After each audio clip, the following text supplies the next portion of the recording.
How I learned controlling everything was what kept me safe.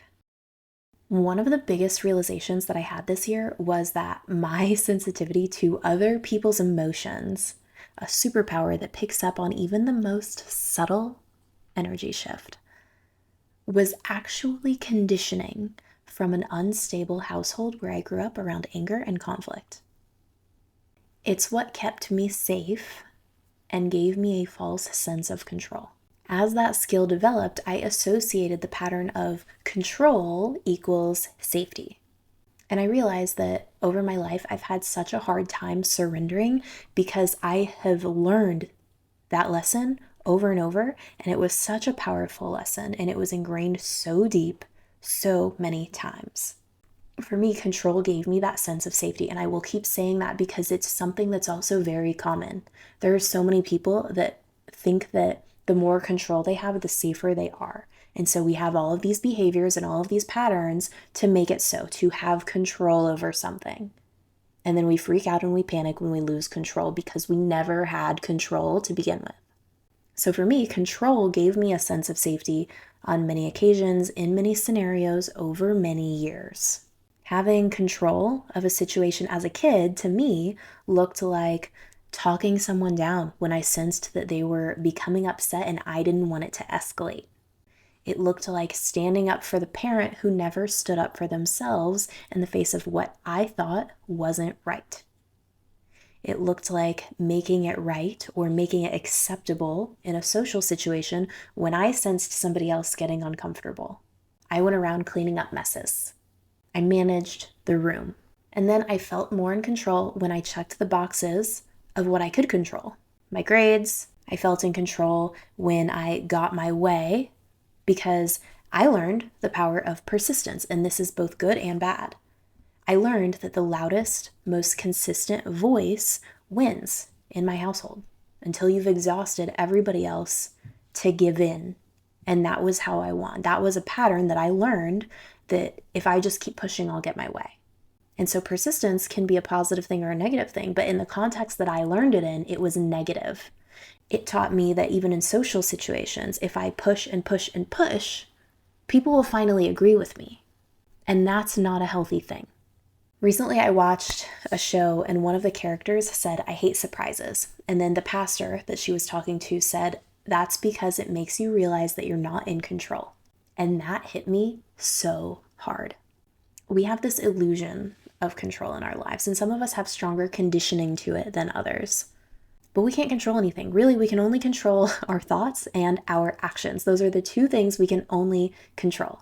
We can only control ourselves, but our thoughts and our actions, what we think and then what we do about it. And I think that's where my former type A tendencies came from. My need to manage the room socially, my need to people please and avoid conflict because I was avoiding certain triggers.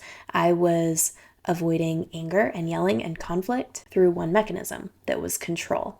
And so I learned that if I just stack all of the pieces in the puzzle in the right way, I get the outcome that I want. And when things didn't go my way, or when I couldn't scoop them in the right pieces, I didn't have emotional regulation to be able to manage all of that. And so that was something that I struggled with, and I didn't know what to do. The recurring patterns and behaviors in our lives are there to fulfill a need.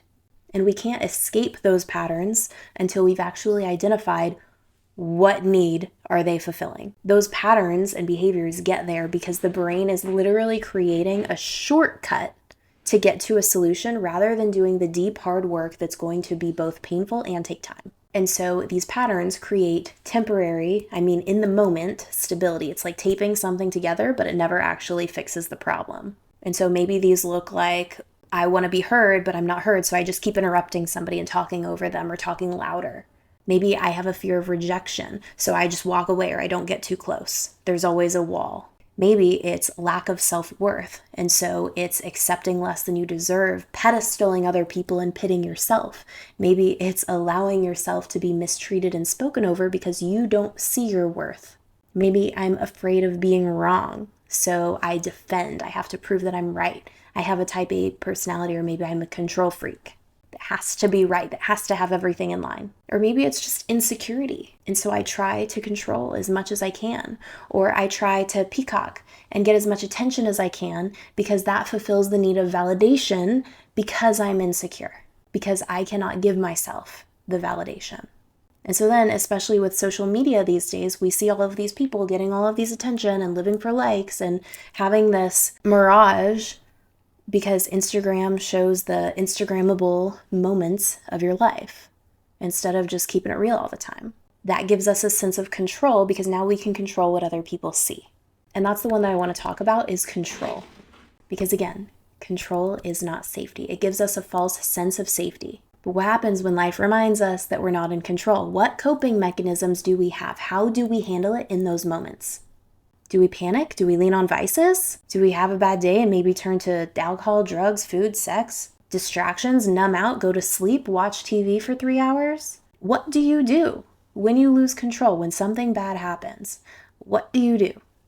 And I think that's the lesson that has been so deep that I have continued unlearning and unlearning and unlearning and then trying to relearn over it. I've had to remind myself many times this year because I've learned the lesson, but I still catch myself trying to control. I still catch myself not surrendering to what is. And it takes repetition after repetition after repetition, but the biggest key is having the awareness and being able to catch yourself. It's being able to identify, hey, this is one of those moments. This is one of those moments, Caitlin, where you are trying to establish control and there is none. You got to surrender. And so if you have any of those moments, what clarity can you have in that moment to say, I don't actually have control in this situation. It's going to go the way that it goes. And I can either spin out right now, or I can take a breath, I can do something good for me, and I can go on with my day. What can you do so that you can release that sense of control? Why are you clinging to it so hard? What do you get from it? Answer that question, and it will give you a lot of information about a lot of different scenarios in your life. Let me know what you got out of this episode. This has been a lesson over and over in my life because it was something so deep and so patterned. I know you're working through it on the wild way home.